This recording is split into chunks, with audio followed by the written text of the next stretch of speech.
சில நிமிடங்கள் என்ற நிகழ்ச்சியின் வழியாய் உங்களை சந்திப்பதில் நான் மிக்க மகிழ்ச்சி அடைகிறேன். கர்த்தராகிய இயேசு கிறிஸ்துவின் நாமத்தில் உங்களை வாழ்த்துகிறேன்.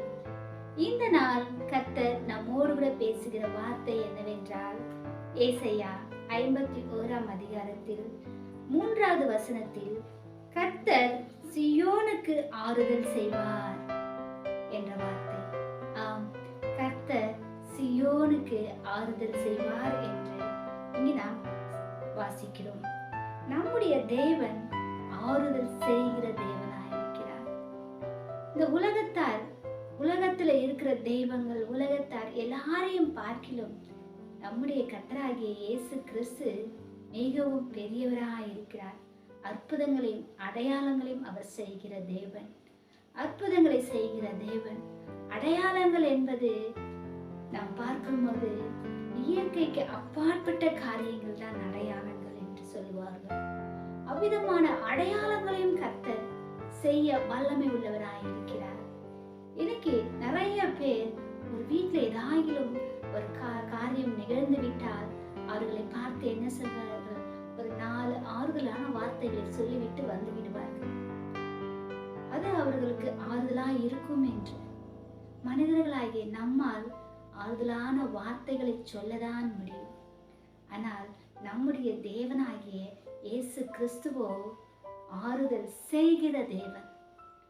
நம்மை ஆறுதல் படுத்துகிறவர் மட்டுமல்ல, அவர் நம்மை ஆறுதல் செய்கிற தேவன். மார்த்தாள் மரியாள் மிகவும் வேதனையோடு தன்னுடைய சகோதரன் இறந்து விட்டாரே என்று கவலையோடு கண்ணீரோடு இருந்தார்கள். அவர்கள் யார் என்ன வார்த்தை சொல்லியும் அவர்கள் கண்ணீரிலிருந்தும் அந்த வேதனையிலிருந்தும் அவர்களால் எழும்ப முடியவில்லை. லாசரு மரித்து விட்டார் என்ற ஒரு செய்தி அவ்விதமான ஒரு வேதனைக்குள்ளால் அவர்களை கொண்டு போனது. லாசரு மரித்து விட்ட அந்த காரியத்தை அவர்கள் நினைத்து அழுது துக்கித்துக் கொண்டிருந்தார்கள். ஆனால் நிறைய பேர் அவர்களுக்கு ஆறுதலான வார்த்தைகளை சொல்லி இருப்பார்கள். நம்முடைய கர்த்தராகிய இயேசு கிறிஸ்து அவருக்கு ஆறுதல் செய்தார். நம்முடைய தேவன் ஆறுதல் செய்கிற தேவனாயிருக்கிறார். அவர் லாசருவை உயிரோட எழுப்பி அவரிடத்தில் கொடுத்தார். அதான் நம்முடைய தேவனுடைய வேலை. அவர் ஆறுதல் செய்கிற தேவன். இந்த நாள்ல நம்முடைய தேவன் ஆறுதல் செய்வார் என்று நீங்கள் விசுவாசிங்க. உங்களுடைய வாழ்க்கையில இவ்விதமான ஒரு கட்டுக்குள்ள நீங்க போயிருக்கலாம். இவ்விதமான சோதனைக்குள்ள நீங்கள் அகப்பட்டு கொண்டு இருக்கலாம். இதிலிருந்து எப்படி வெளியே வருவது என்று தெரியாமல் நீங்கள் துக்கித்து கொண்டு இருக்கலாம். பல நிகழ்வுகள் உங்கள் குடும்பத்துல, உங்க குடும்ப காரியங்கள்ல நிகழ்ந்திருக்கலாம். ஆனால் கர்த்தராகிய இயேசுவை நீங்க கூப்பிடுங்க. அவர் மேல நம்பிக்கை வைங்க. அவரை விசுவாசிங்க. கர்த்தர் உங்களுடைய வாழ்க்கையிலையும் ஆறுதல் செய்வார். நிறைய காரியங்கள் நம்ம பைபிள்ல பார்க்கும்போது கர்த்தர் ஆறுதல் செய்கிறவராய் இருந்தார். நம்முடைய தேவன் ஆறுதல் செய்கிற தேவன். இன்றைய தினத்துல பாளையங்கோட்டையில இருக்கிற சீகன் பால அங்கிளுடைய ஒய்ஃப் அக்கா என்ன சொன்னாங்கன்னா, அவங்க அக்கா பேரு பூங்கோதை.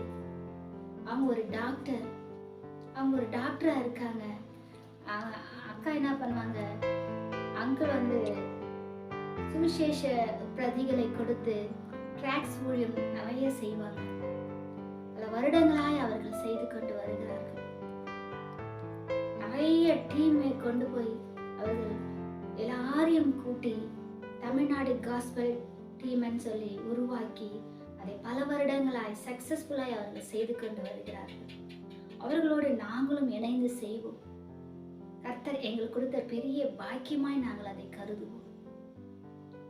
அந்த மாதிரி ஒரு ஊழியம் யாராலும் செய்ய முடியாது. ஆனால் சீகன் பால் அங்கிளுக்கு கர்த்தர் பெரிய காரியங்களை கொடுத்து, பெரிய தரிசனங்களை கொடுத்து, அந்த பாரத்தை அவர் இப்போ தன் உள்ளத்துல ஏற்றுக்கொண்டு மன பாரத்தோடு அவர் செய்வார். இயேசு கிறிஸ்துக்கு இருதயத்தில் ஒரு பாரம் இருந்தது. அந்த பாரம் நான் அங்கிளுடைய உள்ளத்துல நான் கண்டேன். அவருடைய பேச்சிலும் அந்த பாரம் நிறைந்தவராய் இருப்பார். அவருக்கு எந்நேரமும் அதே பாரம் இருக்கும். இந்த இடத்துக்கு போய் ஊழியர்களை தேற்றி விட்டு வரலாம். ஏதாயிலும் ஒரு சான்ஸ் கிடைத்தாலும் அவருடைய எண்ணம் ஊழியர்களை நாம் தேற்றுவோம், ஊழியர்களை நாம் கொஞ்சம் உற்சாகப்படுத்துவோம். அப்படிதான் அவருக்கு ஒரு எண்ணம் இருந்து கொண்டே இருக்கும். அவ்விதமாய் தான் அவர்கள் இந்த ஊழியத்தில் பயன்படும் போது அக்கா என்ன பண்ணாங்கன்னா, அவங்க இதே மாதிரி வில்லேஜில் போய் கைப்பிரதி எடுத்துக்கொண்டு போய் கொடுத்து கொண்டு இருக்கிறாங்க. அந்த இடத்துல ஒரு சகோதரி, இந்து சகோதரி, அவங்களுக்கு கால் நடக்க முடியல. அந்த சகோதரியை பார்த்து அவங்க சொல்றாங்க, கர்த்தர் உனக்கு ஆறுதல் செய்வார், கர்த்தர் உனக்கு விடுதலை கொடுப்பார், கர்த்தர் உன்னை நேசிக்கிறார், கர்த்தர் உண்மையில் அன்பா இருக்கிறார் என்று அவர்கள் சொல்லுகிறார்கள். அந்த சகோதரிக்கு கொஞ்சமும் விருப்பம் இல்லை, ஒரே அழுறாங்க. அந்த சகோதரியின் பேர் சோனி. என்ன என்று விசாரிக்கும் பொழுது அந்த அம்மா டெலிவரிக்காக தன்னுடைய வீட்டிற்கு வந்தார்களா. குழந்தை பெருக்கும் போது டாக்டர்ஸோ நர்ஸோ செய்த மிஸ்டேக்னால அவங்களுக்கு கால் வராம போயிடுச்சு குழந்தை பிறந்தவுடன். அப்ப குழந்தை பிறந்த கணவர் என்ன செய்தார், நான் குழந்தையை எடுத்துக்கொண்டு போய்விட்டு நீ வேண்டாம், உங்க வீட்டுல நீ இருந்துக்கோன்னு சொல்லிவிட்டார். இந்த பிள்ளைக்கோ தாங்க முடியாத வேதனை, ஒரே கண்ணீர், அழ, என்ன செய்வது என்று தெரியவில்லை. அவ்விதமான சூழ்நிலை அவங்க இருக்கும்போதுதான் கர்த்தர் அக்காவை அந்த இடத்துக்கு கொண்டு போயிருக்காங்க. பூங்கரை அக்கா என்ன பண்ணாங்கன்னா, அங்க போய் அந்த இடத்துல கர்த்தரை பத்தி அந்த மகளுக்கு சொன்னாங்க. பக்கத்துல இருக்கிற ஒரு சர்ச்சுக்கு போக சொல்லி அந்த அட்ரஸை கொடுத்து விட்டு வந்தாங்க. இந்த மகளுடைய போன் நம்பரையும் வாங்கிட்டு வந்தாங்க. அந்த அம்மா அடுத்த வாரமே சர்ச்சுக்கு போக ஆரம்பித்தாங்க. சர்ச்சுக்கு போனாங்க. அவங்களும் சர்ச்சில் இருக்கிறவங்களும் ஏற்றுக்கொண்டாங்க. அந்த போதகத்துல பேசினாங்க. இந்த அம்மாவை ஏற்றுக்கொண்டாங்க. அவங்க சபையில சேர்த்து கொண்டாங்க. இப்படி போயிட்டு இருக்கும்போது அடுத்த வாரமே தன்னுடைய கணவனார் குழந்தைய அந்த மகள்கிட்ட கொடுத்துட்டு நம்ம எல்லாம் ஒன்றாயிருப்போம் என்று சொன்னாராம். அக்கா போன் பண்ணும்போது இந்த மாதிரி சந்தோஷத்தோட கர்த்தர் எனக்கு ஆறுதல் செய்தார், கர்த்தர் என்னுடைய ஜெபத்தை கேட்டார், ஒரு உண்மை உள்ள தேவன், அவர் எனக்கு எல்லாவற்றிலும் விடுதலை கொடுத்து சந்தோஷத்தை கொடுத்த தேவன் என்று அவர்கள் மிகவும் சந்தோஷத்தோடு அக்காவுக்கு போன் பண்ணாங்க. அவ்விதமா அந்த சந்தோஷத்தை இந்த மகளுக்கு கர்த்தர் செய்தார். விசுவாசித்தாங்க. அக்கா சொன்ன வார்த்தைகளை கேட்டாங்க. கேட்டு அவ்வளமாய் போய் அந்த போதகரிடத்தில் அவர்கள் சொல்லி ஜெபித்து கர்த்தரிடத்தில் அவங்க ஒன்றாய் இணைந்து அவங்க ஜெபிக்கும் போது கர்த்தர் பெரிய காரியங்கள் அந்த மகளுடைய வாழ்க்கையில செய்தார். எனக்கு கால் கூட இப்ப கொஞ்சம் நல்லா சுகமாய் கொண்டு வருகிறது என்று சொன்னார்களாம். இதை அக்கா இன்றைய தினத்தில் எங்களோடு பகிர்ந்து கொண்டார்கள். இதை பகிர்ந்து கொள்ளும் போது அக்கா சொன்ன வார்த்தை என்ன தெரியுமா? அவங்க ஒரு டாக்டர் தான், ஆனாலும் அவங்க வில்லேஜா தெரு தெருவா கைப்பிரதியை கொடுப்பாங்க. ஒரு சகோதரியும் பார்த்து பேசி கர்த்தருடைய வார்த்தையை சொல்லி அவங்களை உற்சாகப்படுத்தி கர்த்தரை அறியாத ஜனங்களை சந்தித்து விதமாய் சொல்லும் போது அந்த ஒரு ஆத்மா கர்த்தர்கிட்ட போனதே, இதை விட எனக்கு ஒரு பெரிய சந்தோஷம் என்ன என்று சொல்லி பகிர்ந்து கொண்டார். இதை விட எனக்கு வேற சந்தோஷம் என்ன இருக்கிறது என்று சொன்னார். எனக்கு பிரியமான சகோதர சகோதரிகளே, நிச்சயமா கர்த்தர் நமக்கும் ஆறுதல் செய்வார். உங்கள் குடும்பத்திலே விதமான சூழ்நிலை இருக்கலாம். எல்லாராலும் நீங்கள் கைவிடப்பட்டு இருக்கலாம். எனக்கு இன்னும் வாழ்க்கையே இல்லை என்று கலங்கி கொண்டு இருக்கலாம். நீங்க பயப்படாதீங்க, நீங்க திகையாதீங்க. கர்த்தர் சொல்லி இருக்கிறார். அதே வசனத்துல கடைசியில சந்தோஷமும் மகிழ்ச்சியும் துதியும் கீத சத்தமும் அதில் உண்டாயிருக்கும். சந்தோஷம், மகிழ்ச்சியும், ஆடல், பாடல் எல்லாம் அதுல இருக்குமா. கர்த்தரிடத்துல வரும்பொழுது நீங்க கர்த்தரிடத்துல வந்து விடுங்க.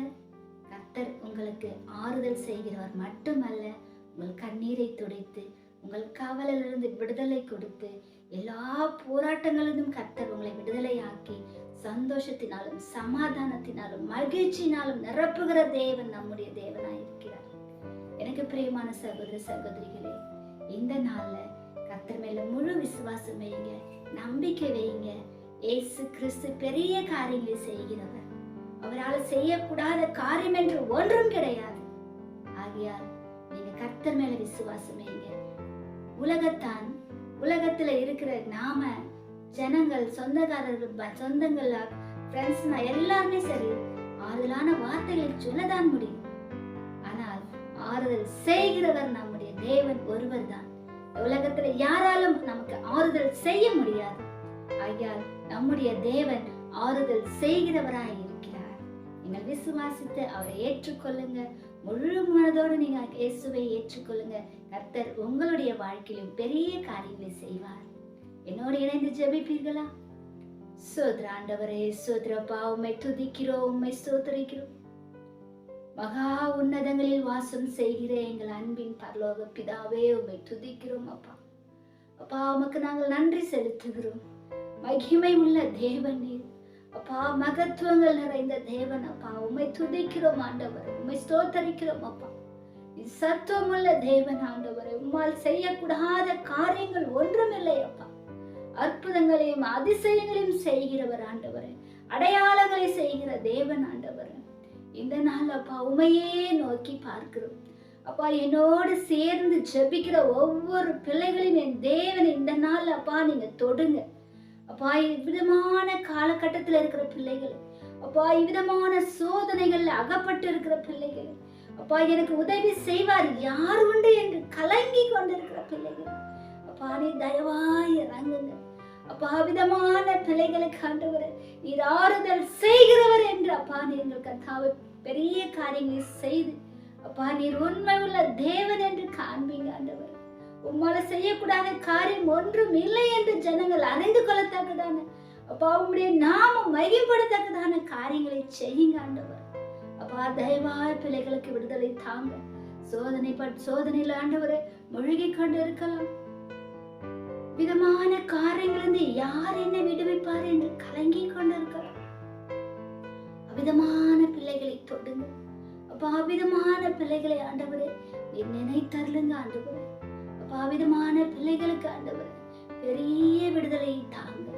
சந்தோஷமும் சமாதானமும் மகிழ்ச்சியும் அவர்கள் குடும்பங்கள்ல நிலைத்திருக்க கிருபை தாங்க. அவர்கள் இழந்து போன சந்தோஷத்தை ஆண்டவரே அப்பா நீர் பல மடங்கு கொடுக்கும்படி, இந்த பிள்ளைகளை ஆசீர்வதிக்கும்படி கர்த்தராகிய இயேசு கிறிஸ்துவின் நாமத்தில் கேட்கிற நல்ல பிதாவே, ஆமென்.